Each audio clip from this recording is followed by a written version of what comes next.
When I first saw ads on Teezr on Instagram, I thought it might be too good to be true for what they were advertising, such as no hidden fees for anything, such as paying for shipment cost and manufacturing for the artist, which they do for you, where the only thing the artist focuses on is making the artwork, and two, the high quality prints for products, both benefiting the customer and getting a high quality shirt actually made by any artist that they love, and the artist getting a 50% pay. I was very suspicious of them at first since I didn't see others talking about it much, so I decided to risk it, and after trying Teezr myself, it's not false advertising. I also want to clarify, I am also very new to selling my art on print-on-demand stuff, and this is my first time using a website like this, so I want this video to be not only shining a light on Teezr, but also a guide.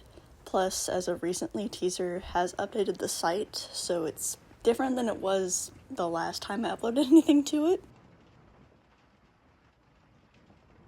In order to set up shop on Teezr, you have to go through an application process, but as of right now, they are not accepting applicants.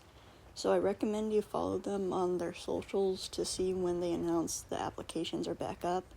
And when you apply, you're supposed to get an email if you get accepted, but funny story, I never got that email. I just logged into my account anyway, just to explore. And then I realized I had access to the artist dashboard. This was like back in May with the old website. So I emailed them to ask whether or not this was a glitch or if I actually got accepted, and it turns out I did, and it was actually an error on their end because my email was added to their block list and ended up never actually sending, which may have been because the email I used was new, as I wanted to have a new email specifically for Teezr. So what is CMYK? CMYK is the colors used for printing because you can't print with RGB, as the colors won't be as vibrant. CMYK is physical colors which absorb light, and RGB is digital colors which produce light. So I recommend if you're drawing an original character that has an RGB color palette to make a CMYK version of them for print, and try your best to get their accurate colors. Please, just let me go home. I know that both Medibang and Procreate have the CMYK format, but if you're using another art program, I recommend that you look up a video for how to do that, because for this video I'll be using Medibang. I did discover that if you use the app version of Medibang, it does not have the CMYK feature. First, you need your canvas, which is best recommended to be a size of 3960 times 3620 pixels or 12 times 14 inches. Both is good. The DPI should be set to 300 for the artwork quality. To activate the CMYK feature on Medibang, you go to View, Color Management Settings, click Activate, CMYK Softproof, and then whatever these means, I don't know. And then for rendering intent, it is perceptual. Doing the research on what the dark spot correction actually is was particularly confusing, because the internet was telling me to keep it off because it'll mess with the black liner, and to keep it on because it helps with coloring shadows. The overall brush textures. I asked Teezr support about both this and the other rendering intent options, and in the reply they said that they used standard factory settings, which I looked up, and it is perceptual rendering intent. I don't know why they didn't just... Okay, anyway. But they said nothing about dark spotting, so we're just leaving it on. You can definitely just start sketching digitally, but what helps me when creating is starting with a small thumbnail of what I want to do and expand on that idea. For the shirt I'm designing for this video, since this is the season and all, I wanted to draw a hot chocolate with a little ginger dude inside of it. I also wanted to capture the whipped cream melting away and adding on some snowflake flowers, which when getting to the bigger sketch, I'll add on to it. Ended up trading the soft snow-covered grass to a spiky, icy grass look instead in the middle of working on it. I also ended up falling in love with the snowflake flower idea, so I added more of that into the artwork. And I might add it on different designs as well, because I really loved how it turned out. See you when it's done.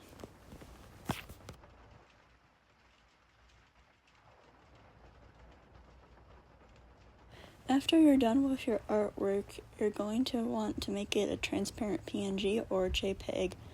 Then go to the artist dashboard and upload your design. After this, you're greeted with what items you would like, such as shirts, sweatshirts, and hoodies, and you can just pick one, and then you're greeted with options to change the size of the image on the shirt and also pick out colors. And this is where it also shows you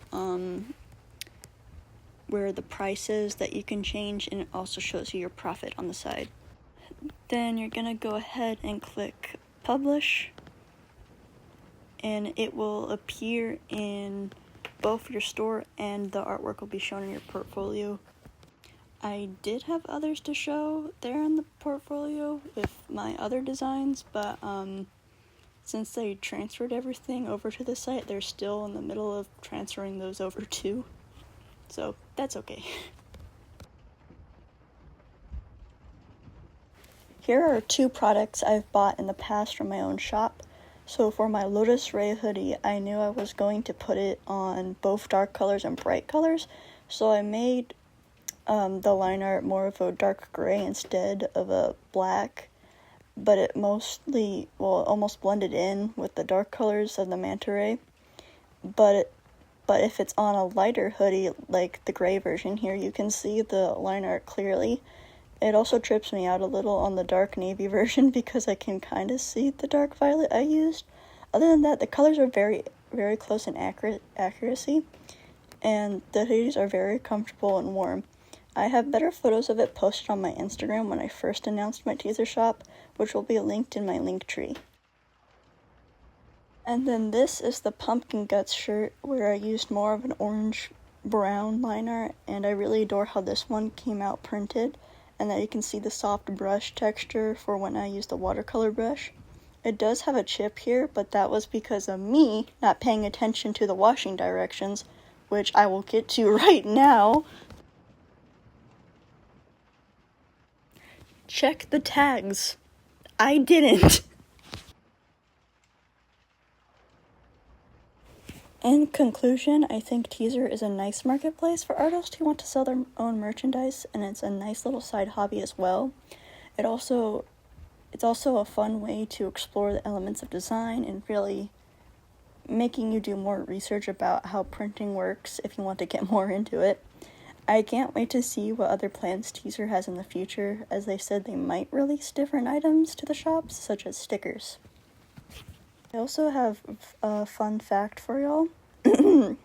A painting technique called pointillism and the optic mixing method used for it inspired how modern printers make prints today. I recommend, if you have the time, to make little pointillism projects yourself. It is very time consuming, but you can just work on it bit by bit. Thank you for watching and keep creating. I will see you probably next December.